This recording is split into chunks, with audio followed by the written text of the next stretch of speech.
Hello students, स्वागत है आपका MYR मैथ्स बाय रोहित में।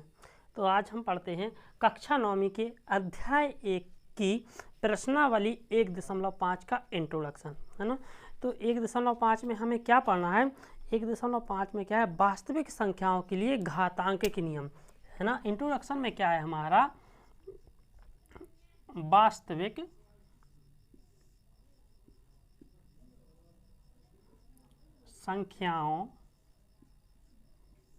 वास्तविक संख्याओं के लिए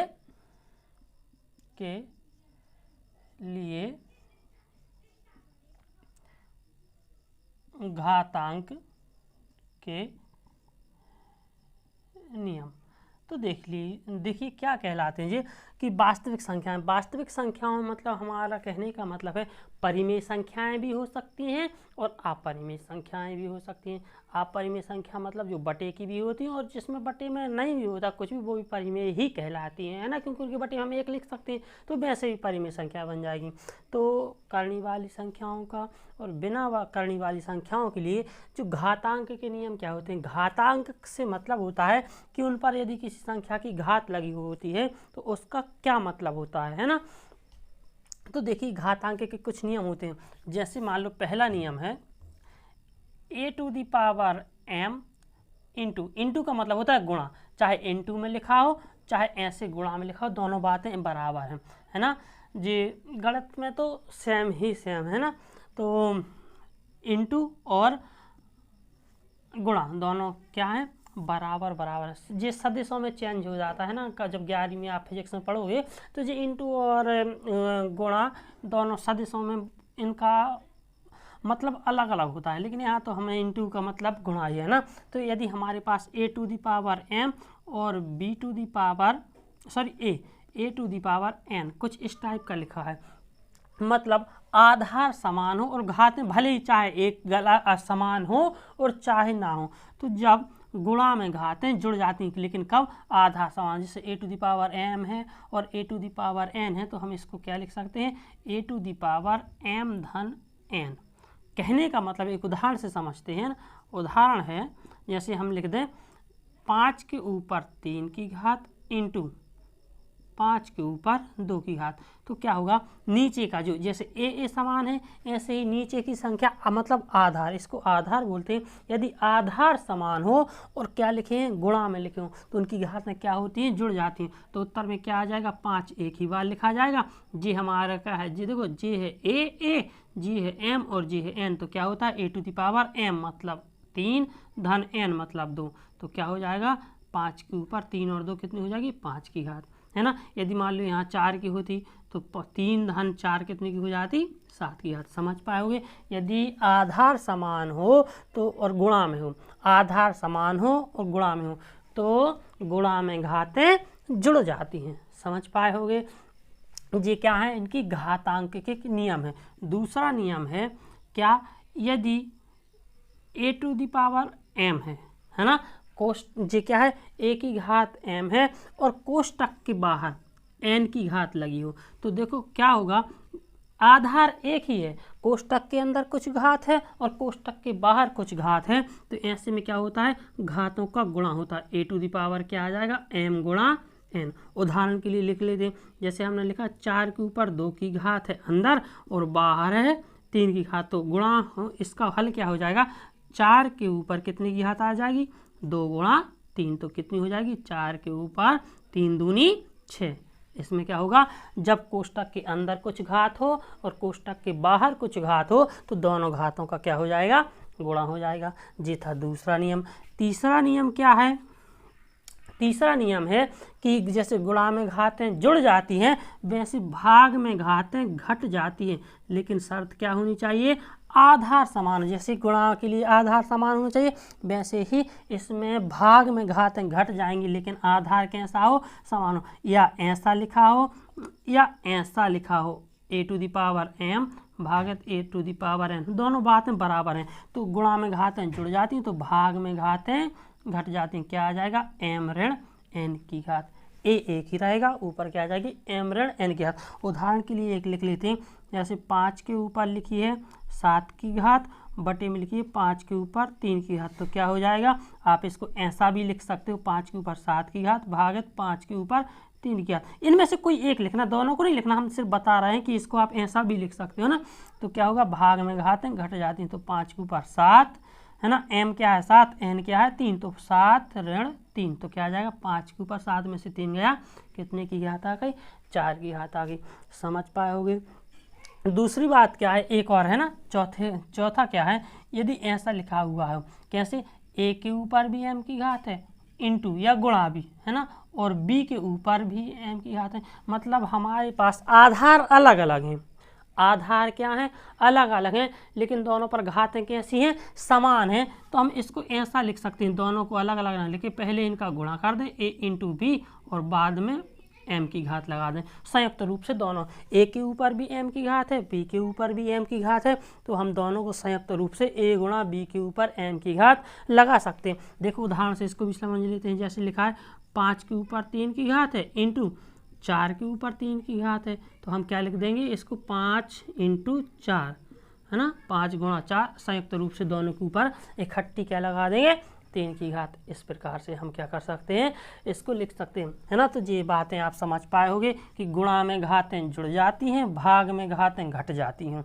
और यदि a के ऊपर कोष्टक के अंदर कुछ घात हो और कोष्टक के बाहर कुछ घात हो, तो इन दोनों का घातों का क्या हो जाता है, वो आधार ज्यों का त्यों रहता है, घातों का क्या हो जाता है, गुणा हो जाता है। और इसमें क्या है, यदि दो अलग अलग हमारे पास क्या है, आधार हैं या अचर हैं या चर हैं, चर हो चाहे अचर हो, उसके ऊपर घातें अगर समान है तो हम दोनों को संयुक्त रूप से एक बार को लिख के कोष्टक के ऊपर घात लगा सकते हैं। ये थे हमारे क्या, घातांक और करणी के नियम। एक बात और सुन लो, क्या होती हैं, जैसे ऐसा लिखा है ना, करणी का मतलब होता है 1/2 की घात। यदि किसी संख्या के ऊपर करणी लगी हुई है तो हम ये कह सकते हैं कि उसके ऊपर 1/2 की घात। जैसे हमने क्या बताया, जैसे हमने लिखा 5 करणी के अंदर 5 है, तो हम इसको यदि हमें ज़रूरत पड़ेगी तो हम 5 के ऊपर 1/2 की घात भी लिख सकते हैं। हम इसको क्या लिख सकते हैं, 5 के ऊपर 1/2 की घात। यदि ऐसा लिखा होगा तो हमें ज़रूरत पड़ेगी तो हम ऐसा लिख सकते हैं, यदि 5 के ऊपर 1/2 की घात है हमें ज़रूरत पड़ेगी तो हम इसको ऐसा भी लिख सकते हैं और इसको ऐसा भी लिख सकते हैं ना, इसको ऐसा लिख देंगे, इसको ज़रूरत के हिसाब से हम चाहें तो ऐसा भी लिख सकते हैं। देखो तो ये क्या होता है, वर्ग बनाती है करणी, वर्ग क्या करती है, जब वर्ग से क्या बनती है करणी, तो घन से क्या बनता है, घनमूल। जैसे वर्ग से बनता है वर्गमूल, जी वर्गमूल क्या बनता है, जैसे मान लो x के ऊपर 2 की घात बराबर क्या है 5, तो जी वर्ग है, जब जी वर्ग बराबर के उस ओर जाएगा तो क्या बना देगा 5 के ऊपर वर्गमूल। इसको क्या बोलते हैं, करणी भी बोलते हैं, है ना, और वर्गमूल भी बोलते हैं, रूट भी बोलते हैं। तो वर्ग से वर्ग उस ओर जाएगा तो वर्गमूल बनाएगा। ऐसे यदि ऐसा लिखा है 5 है ना, तो ये क्या है घन, तो घन उस ओर जाएगा तो क्या बनाएगा, घनमूल बनाएगा। अब घनमूल और वर्गमूल का अंतर क्या होता है, इसके ऊपर कुछ नहीं लिखा था, यहाँ से क्या लिख देते 3, क्योंकि ये 3 की घात से बना है तो इसको घनमूल बोलेंगे, है ना। तो ये उस ओर जाएगा तो क्या बना देगा, घनमूल। इसको इंग्लिश में बोलते क्यूब रूट बना देगा, क्या बना देगा, क्यूब रूट बना देगा। समझ पाओगे। तो देखो ये कैसे कटती, क्यूब रूट किससे कटता है, 3 की घात से। जब 5 के ऊपर 3 की घात आएगी तब 3 की घात से क्यूब रूट कटेगा, और ये क्या है वर्गमूल, तो वर्गमूल वर्ग से कटेगा, घनमूल घन से कटेगा। जैसे यदि आपको घनमूल काटना है तो आपके पास क्या होने चाहिए, 3 5 होने चाहिए, मतलब 5 गुणा 5 गुणा 5 होने चाहिए। तो ये जोड़ 3 के जोड़े से बाहर निकलेगा और ये 2 के जोड़े से बाहर निकला था, 2 के जोड़े से मतलब 2 का जोड़ा होगा, मतलब उस पर वर्ग आ जाएगा, 3 का जोड़ा होगा मतलब घन आ जाएगा, तो घन से घनमूल कट जाएगा और वर्ग से वर्गमूल कट जाएगा। ये आप लोग समझ पाए होंगे, है ना। तो ऐसा घनमूल, जैसे वर्गमूल का यदि हमारे पास ऐसा लिखा है घनमूल, है ना, तो हम उसको, घनमूल का मतलब होता है 1/3 की घात। हमारे कहने का मतलब है यदि मान लो 5 के ऊपर ऐसी घात लगी है, 5 के ऊपर जे ऐसी घात लगी, घनमूल लगा हुआ है, तो हमें ज़रूरत होगी तो हम इसको ऐसा भी लिख सकते हैं कि 5 के ऊपर 1/3 की घात है। 5 का घनमूल का मतलब होता है 5 के ऊपर 1/3 की घात है। ज़रूरत है तो आप इसको ऐसा भी लिख सकते हो और ऐसा भी लिख सकते हो। जी बात समझ में आ गए होंगे। एक बात और, इनवर्स को समझते हैं। जैसे आपके पास 1/x लिखा है, क्या लिखा है, 1/x लिखा है, x कहाँ है, नीचे। यदि आपको ज़रूरत है तो आप x को ऊपर भी ले जा सकते हो, लेकिन x जैसे ही ऊपर आएगा तो यहाँ पर x के ऊपर कितनी घात है, कुछ की घात नहीं है, मतलब 1 की घात है। तो जैसे ही जो ऊपर जाएगा तो ऋण 1 की घात हो जाएगी। समझ पा रहे हो? देखो जैसे हमने लिखा y/x लिखा है, अब x को आपको ऊपर ले जाना है तो क्या कर लोगे जी, अभी भाग में y के बटे में है तो ऊपर जाके क्या हो जाएगा, y के गुणा में हो जाएगा। लेकिन यहाँ x के ऊपर कितने की घात थी, 1 की घात थी, जो ऊपर जाएगी तो ऋण 1 की घात हो जाएगी। इसका मतलब y क्या बोल देंगे, इसको x का इन्वर्स बोलते हैं, बाई x इन्वर्स। ऐसे ही यदि मान लो ऐसा लिखा है बाई x के ऊपर ऋण की, तो हम इसको ऐसा भी लिख सकते हैं, ज़रूरत के हिसाब से इसको ऐसा लिखा तो इसको ऐसा भी लिख सकते हैं। x के ऊपर ऋण 1 की घात है, ऊपर है, गुणा में है तो ऋण 1 की है, इसको बटे में लिख देंगे तो धन 1 की हो जाएगी, धन की लगा देंगे। ये सिर्फ 1 की घात के लिए नहीं, किसी भी घात के लिए। जैसे मान लो ऐसा लिखा है y/x के ऊपर 2 की घात, 3 की घात, 4 की घात, कुछ भी घात हो, नीचे किस में है, धन में है, जो ऊपर जाएगी तो क्या हो जाएगी, अभी बटे में जी x क्या आ जाएगा, गुणा में आ जाएगा। नीचे इसके ऊपर कितने की घात है, धन 2 की घात है, यहाँ आएगी तो ऋण 2 की घात हो जाएगी। हम इसको ऐसा लिख सकते हैं। यदि ऐसा लिखा हो हमारे पास y/x के ऊपर ऋण 3 की घात लिखी है ना, तो हम इसको ऐसा भी लिख सकते हैं, जे ऊपर ऋण 3 की घात, नीचे आएगी तो धन 3 की घात हो जाएगी, है ना। मतलब यदि ऊपर है और ऋण की घात लगी तो नीचे आने पर धन की हो जाएगी, नीचे धन के ऊपर जाने पर ऋण की हो जाएगी, है ना। इसको हम ऐसा भी लिख सकते हैं। यदि हमें ज़रूरत होगी, जैसे हमारे पास लिखा y/x के ऊपर 3 की घात, है ना, अब हमें क्या करना है, x को नीचे लाना, तो हम ऐसा भी लिख सकते हैं, y/x को हम नीचे ला सकते हैं। x के ऊपर 3 की घात किसकी है, धन की है, तो नीचे आएगी तो ऋण की हो जाएगी। अब आप यहाँ पर हमने x में करके आपको दिखाया तो आपके मन में आप ये सोच रहे होगे कि सर क्या हम सिर्फ x को ही ला सकते हैं, y को नहीं ला सकते? अरे कोई दिक्कत नहीं, यदि आप चाहो तो ऐसे y को भी ला सकते हो। x के ऊपर 3 की घात को ऊपर ही छोड़ा, y को हमने नीचे ले आए, है ना। जो y के इसके धन की 1 की घात थी, इसके ऊपर कितने की थी, धन 1 की थी, नीचे आएगी तो ऋण 1 की। आप किसी भी को ला सकते हो, है ना, ऐसे भी कर सकते हैं। समझ पाए होगे? तो ये था हमारा 1.5 का इंट्रोडक्शन। करते हैं हम प्रश्नावली 1.5। इसको हम मिटा दें, आप लोग चाहो तो स्क्रीनशॉट ले सकते हो ना, फिर हम इसको क्या कर दें, साफ कर दें।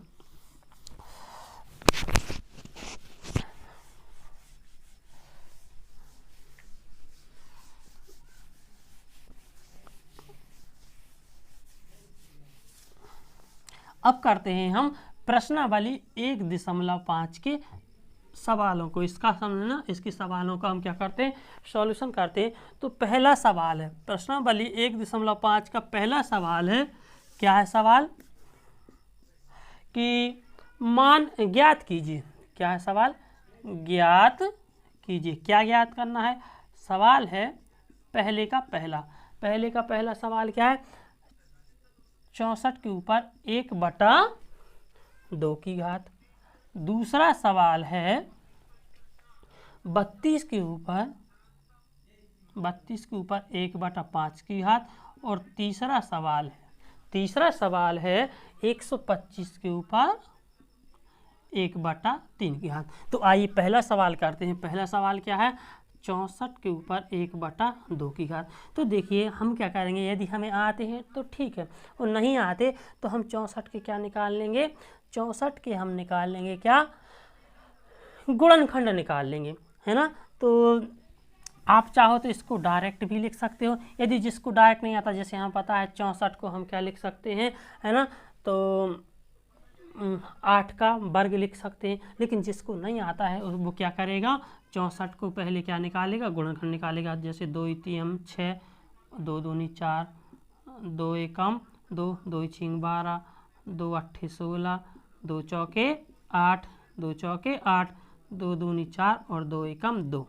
तो इस 64 के ही जो गुणनखंड है, 64 को हम क्या लिख सकते हैं, 2 गुणा 2 गुणा 2 गुणा 2 गुणा 2 गुणा 2, है ना। और 2 एकम 2, एक बार और आ जाएगा, सॉरी आ तो गया, है ना, यहाँ पर आ जाएगा 2 दूनी 4, 2 दूनी 4, 4 दूनी 8, 8 दूनी 16, 16 दूनी 32, दूनी 64। तो 64 को हम क्या लिख सकते हैं, 2 गुणा 2 गुणा 2 गुणा 2 गुणा 2, 2 दूनी 4 दूनी 8 दूनी 16 दूनी 32 दूनी 64। और इसके ऊपर कितने की घात लगी, 1/2 की। लिख सकते हैं कि नहीं, हमने क्या लिखा 64 को 64 को हम लिख सकते हैं 2 गुणा 2 गुणा 2 गुणा 2 गुणा 2 गुणा 2। तो इसके ऊपर कितने की हो जाएगी। अब हम जानते हैं इसमें कौन सा सूत्र लग जाएगा, a की घात m हो गुणा a की घात m n हो तो क्या होता है a की घात m धन n, मतलब गुणा में घातें जुड़ जाती। तो यहाँ 2 के ऊपर 1 की घात है, यहाँ 1 की है ना, कुछ की घात नहीं, मतलब कितने की है, 1 की घात है। तो 2 के ऊपर कितनी घात हो जाएगी, 1 धन 1 धन 1 धन 1 धन 1 धन 1 कितने हैं 1 2 3 4 5 6। तो 2 के ऊपर कितने की घात हो जाएगी 6 की, और बाहर कितने की है 1/2 की। यहाँ फिर एक सूत्र लग जाएगा।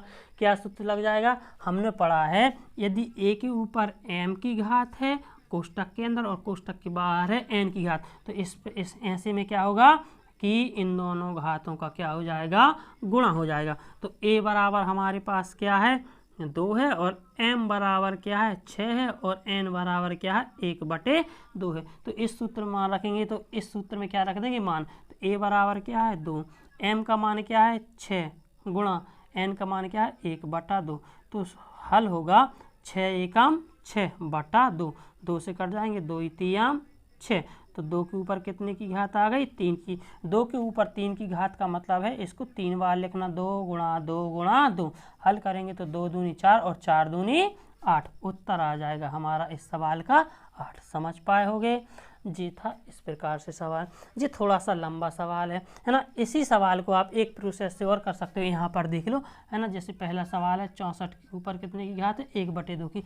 छोटी प्रोसेस से कैसे कर सकते हैं, 64 किसका वर्ग होता है 8 का वर्ग, तो हम 64 को क्या लिख सकते हैं 8 के ऊपर 2 की घात, 8 नहीं 64, बाहर क्या लिखा 1/2 की घात। जिस सूत्र लगा देंगे a के ऊपर m की घात गुणा बाहर n की घात। जिस सूत्र क्या है a के ऊपर m की घात है बाहर n की घात है, तो क्या होता है a के ऊपर m गुणा n की घात। तो क्या हो जाएगा 8 के ऊपर इन दोनों घातों का क्या कर देंगे गुणा कर देंगे।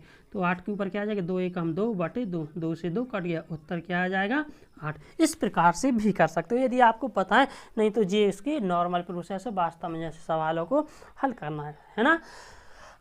कर इसको मिटा दें, करते हैं दूसरा सवाल। तो दूसरा सवाल है हमारा, दूसरा सवाल है 32 के ऊपर 1/5 की घात। इसी का पहले का दूसरा सवाल है 32 के ऊपर 1/5 की घात। तो हम क्या करेंगे 32 के सबसे पहले गुणनखंड निकाल लेंगे।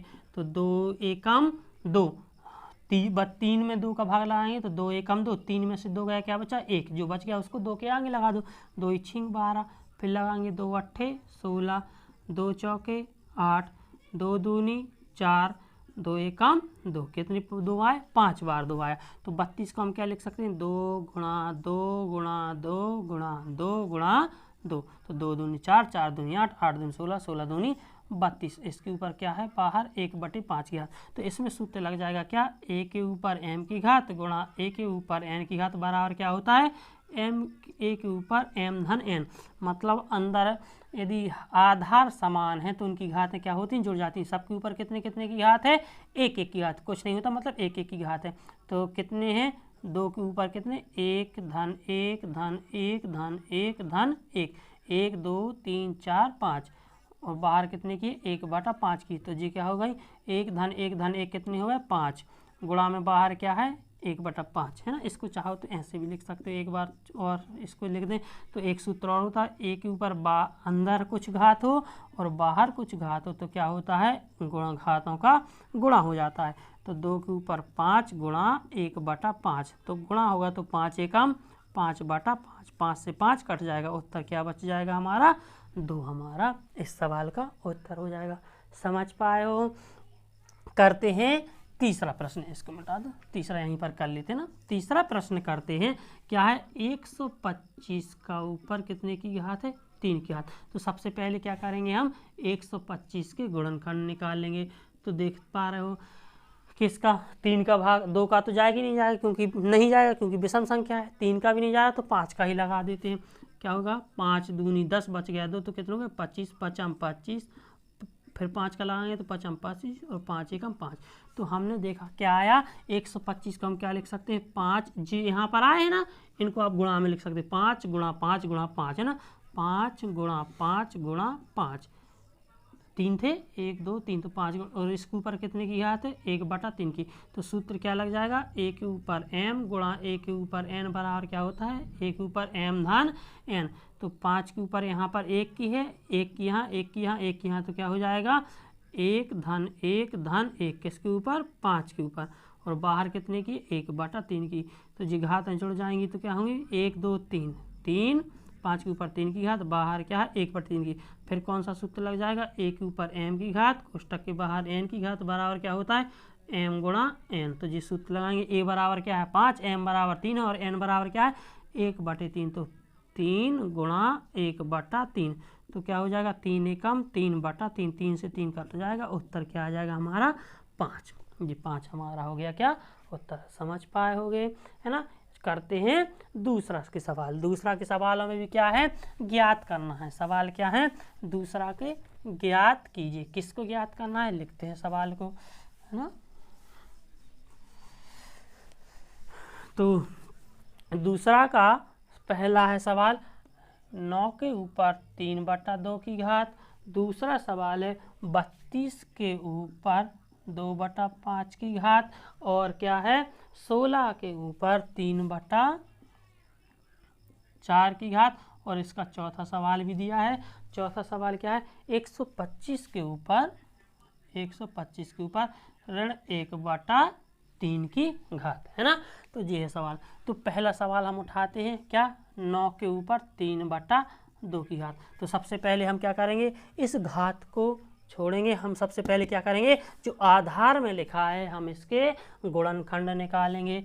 तो 9 के गुणनखंड निकाले तो 3 तिरका 9 और 3 एकम 3 क्या है 3 गुणा 3। 9 को हम क्या लिख सकते हैं 3 गुणा 3 लिख सकते हैं। 9 की जगह हमने क्या लिख दिया 3 गुणा 3 और जो बाहर घात लगी हुई है उसको लगी रहने। तो अब क्या होता है जिस सूत्र जानते हो गुणा में घातें जुड़ जाती हैं है ना। जिस सूत्र लग जाएगा तो क्या हो जाएगा m धन n। तो इसके ऊपर 1 की घात है, इसके ऊपर 1 की घात है, तो 3 के ऊपर 1 धन 1 कितने की हो जाएगी 2 की और बाहर क्या है 3/2 की। तो एक सूत्र होता है a के ऊपर m की घात कोष्टक के ऊपर बाहर n की घात है। तो क्या हो जाएगा इन दोनों घातों का गुणा हो जाएगा। तो 3 के ऊपर 2 गुणा 3/2 इन दोनों 3 के ऊपर इन दोनों घातों का क्या हो जाएगा गुणा हो जाएगा। तो क्या आ जाएगा 3 के ऊपर इस 2 से ये 2 कट जाएगा क्या बचेगा 3 बचेगा। तो 3 के ऊपर 3 की घात का मतलब होता है 3 गुणा 3 गुणा 3। तो क्या आ जाएगा 3 तिरका 9 9 तिया 27 क्या आ जाएगा हमारे पास 3 9 इसकी 27 है ना। उत्तर क्या आ जाएगा समझ पाए होगे है ना।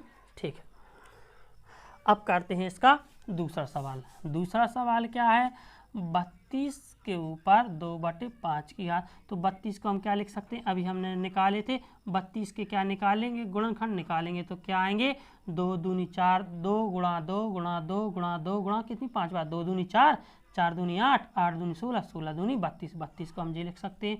बाहर कितने की घात है 2/5 की।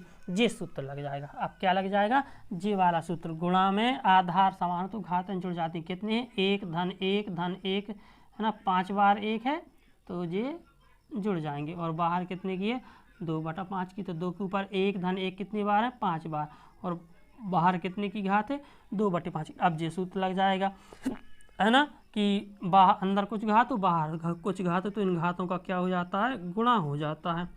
इस 5 से ये 5 कट जाएंगे। 2 के ऊपर कितने की घात बची 2 की। तो 2 के ऊपर 2 की घात का मतलब होता है 2 गुणा 2 मतलब 2 दूनी 4। समझ पाए होगे है ना। अब करते हैं नेक्स्ट सवाल। नेक्स्ट सवाल क्या है हमारा 16 के ऊपर 3/4। यहाँ इसको मिटाते हैं ना। तो कौन सा सवाल है तीसरा सवाल है हमारा 16 के ऊपर 3/4 की घात। 16 को हम क्या लिख सकते हैं 2 गुणा 2 गुणा 2 गुणा 2 2 दूनी 4 4 दूनी 8 8 दूनी 16। इसके ऊपर कितने की घात है 3/4 की घात। अब देखो ये वाला सूत्र लग जाएगा गुणा में घात जुड़ जाती है यहाँ 1 की यहाँ 1 की यहाँ 1 की। तो 2 के ऊपर 1 धन 1 धन 1 धन 1 कितनी हो जाएगी 4 की और बाहर कितने की है 3/4 की। अब यहाँ पर ये वाला सूत्र लग जाएगा, है ना, अंदर कुछ घात हो बाहर कुछ घात हो तो घातों का क्या हो जाता है, गुणा हो जाता है। आधार जी ज्यों का त्यों रहेगा, ए क्या है 2 तो 2 ज्यों का त्यों रहेगा, इन घातों का क्या हो जाएगा, गुणा हो जाएगा। 4 से 4 कट गई, 2 के ऊपर कितने की घात बची 3 की, 2 के ऊपर 3 की घात का मतलब होता है 2 गुणा 2 गुणा 2, तो 2 दूनी 4 4 दूनी 8। उत्तर क्या आ जाएगा हमारा, इसका 8 आ जाएगा। बचता है हमारा कौन सा, लास्ट वाला सवाल, चौथा सवाल। चौथा सवाल को करते हैं। चौथा सवाल क्या है हमारा, 125 के ऊपर ऋण 1/3 की घात। 125 के गुणनखंड अभी अपन ने निकाले थे, क्या थे, 5 गुणा 5 गुणा 5। 125 को हम क्या लिख सकते हैं, 5 गुणा 5 गुणा 5, तो 5 25 25 पंजे 125 के ऊपर ऋण 1/3 की घात, ऐसे लिख सकते हैं, है ना।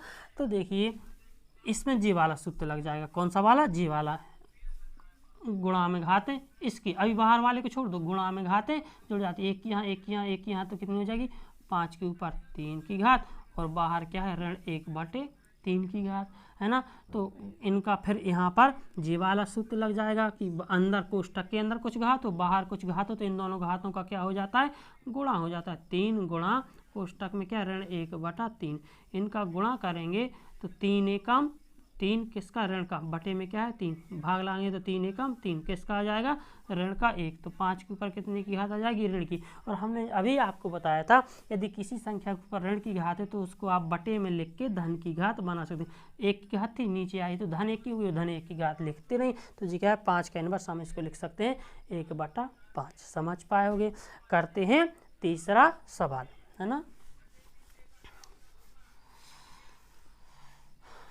तीसरा सवाल है हमारा, क्या है तीसरा सवाल, तीसरा सवाल में क्या करना है, सरल करना है। क्या है सवाल, सरल कीजिए।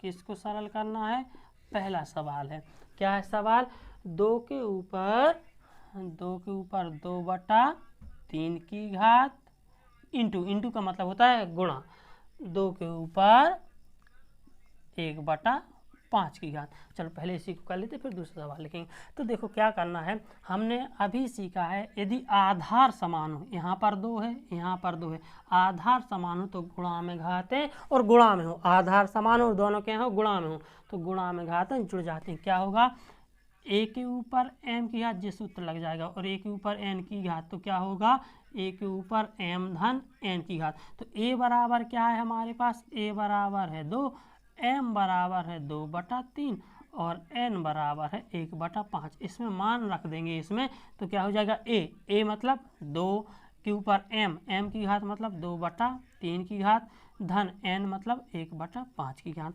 इस 2 को ज्यों का त्यों लिखा रहने दो। हम इसको हल करेंगे, 3 और 5 का एलसीएम कितना आएगा, 5 दिया 15, 3 का भाग 15 में दिया कितनी बार गया, 5 बार, 5 का गुणा ऊपर 2 में कर देंगे तो 5 दूनी 10। जी क्या है, भिन्नों का जोड़ना है। यदि जिसको जी समझ में नहीं आ रहा कि हम कैसे जोड़ रहे हैं तो है ना, इसके लिए हमने पहले ही पढ़ चुके हैं, एक वीडियो इसकी हम बना चुके हैं, भिन्नों का जोड़ना घटाना गुणा भाग। तो आप जाके उस वीडियो को देखिए तो आपको जी अच्छे से समझ में आएगा कि क्या हो रहा है ना। तो 5 का भाग लगाएंगे 15 में कितनी बार गया, 3 बार, 3 का गुणा किस में कर देंगे, 5 का भाग लगाया ना, इस 5 का आपने 15 में भाग लगाया कितनी बार गया, 5 दिया 15, तो वो 3 आया, उस 3 का गुणा किस में करेंगे, जिससे आपने भाग लगाया तो उसके ऊपर वाली 5 का भाग लगाया था तो उसके ऊपर क्या है 1, तो 1 में कर देंगे, 3 एकम 3, तो क्या हो जाएगा 2 के ऊपर 10 और 3 13/15 की घात। जी हो जाएगा हमारा क्या उत्तर, 2 के ऊपर कितने की 13/15 की घात। समझ पाए हो। करते हैं नेक्स्ट सवाल। इसी का दूसरा सवाल है हमारे पास, क्या दिया गया है, 1/3 और 3 के ऊपर कितने की घात है, 3 की घात और बाहर कितने की है, 7 की घात है। इस प्रकार सवाल है। तो देखो क्या होगा, जब 1/3 है ना, जी क्या लिखा, 1/3 के ऊपर कितने की घात है, ऋण 3 की घात है, तो हम इसको ऐसा लिख सकते हैं, कैसे, 1/3 गुणा 3 गुणा 3 है ना, बाहर कितने की है, 7 की है ना। तो क्या हो जाएगा, इसको ऐसे लिख सकते हैं या फिर ऐसे लिख लो, कैसे लिख लो, देखो हमने बताया था बटे में कुछ घात है, यदि आप इसको ऊपर ले जाओगे तो किसकी हो जाएगी, ऋण की। 3 के ऊपर धन 3 के ऊपर जाएगी तो ऋण के 3 की। समझ पा रहे हो, ये क्या था, 3 था। 3 के ऊपर कितने की घात है, 3 की घात, लेकिन बटे में यदि हम इसको ऊपर ले जाएंगे तो किसकी हो जाएगी, ऋण 3 की घात, है ना। तो और बाहर कितने की, 7 की। तो जी यहाँ पर कौन सा सूत्र लग जाएगा, a के ऊपर m की घात और कोष्टक के बाहर n की घात। तो क्या होता है, a के ऊपर m गुणा n, तो इन घातों का गुणा हो जाएगा। 3 के ऊपर ऋण 3 गुणा 7 की घात, तो 3 के ऊपर 7 तिया ऋण 21 की घात हो जाएगी। इसको ऐसा लिख लो या फिर ऐसा भी लिख सकते हैं, ऋण की है नीचे आएगी तो धन की हो जाएगी, है ना, 21 की घात। तो जी हो जाएगा आपका उत्तर। समझ पाए होगे। अगला सवाल करते हैं इसका, है ना। यहाँ पर कौन सा सवाल है, तीसरा सवाल। तीसरा सवाल है इसका कि 11 के ऊपर, तीसरा सवाल है 11 के ऊपर 1/2 की घात बटे में 11 के ऊपर क्या है, 1/4 की घात। तो हमने एक सूत्र पढ़ा है, भाग में घातें घट जाती हैं यदि आधार समान हो। जैसे a के ऊपर m की घात और a के ऊपर n की घात, तो क्या होगा, a के ऊपर m भागित n की घात। तो है ना, क्या हो जाएगा, a क्या है हमारा 11 और m क्या है 1/2 और n क्या है 1/4। तो जिस सूत्र लगाएं तो क्या हो जाएगा, घातें घट जाएंगी, 1/2 में से 1/4, ऊपर की घात में से नीचे की घात घटा देंगे। तो 11 ज्यों कहते हो, 2 और 4 का एलसीएम क्या आ जाएगा, 4। निकालते नहीं बनता, जिससे वो ऐसे निकाल सकता है, 2 एकम 2, 2 दूनी 4 और 2 एकम 2, 2 एकम 2। तो जी क्या आ गया, जो यहाँ पर गुणनखंड आ जाते हैं इनका गुणा करते हैं, 2 दूनी 4। तो 2 और 4 का एलसीएम कितना आ गया, 4। 2 का भाग लगाएंगे 4 में कितनी बार गया, 2 बार। इस 2 का भाग लगाया 4 में कितनी बार गया, 2 बार। उस 2 का गुणा इस 2 के ऊपर क्या लिखा, 1, तो उसमें कर देंगे 2 एकम 2 ऋण। 4 का भाग लगाएंगे 4 में कितनी बार गया, 1 बार। 1 का गुणा 1 में कर देंगे तो 1 एकम 1। तो 11 के ऊपर 2 में से क्या गया, 1 गया, क्या बचेगा 1, और बटे में क्या जो है तो वो रहेगा। तो 2 के ऊपर कितनी, 11 के ऊपर कितने की घात आ जाएगी, 1/4 की घात आ जाएगी। समझ पाए होगे। चलो करते हैं अगला सवाल। अगला और इस प्रश्नावली का और इस अध्याय का भी ये क्या है, आखिरी सवाल है ना। क्या है, 7 के ऊपर चौथा सवाल है हमारा।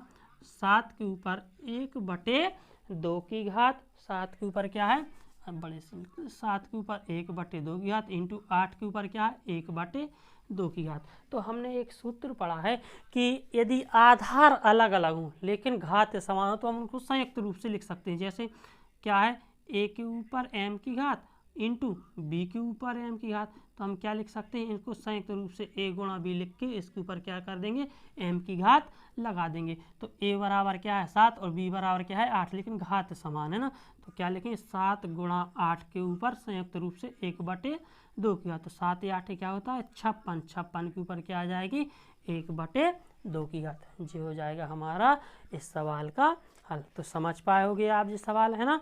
तो इस प्रकार से हमें क्या करने थे, इन सवालों को हल करना था। ठीक है।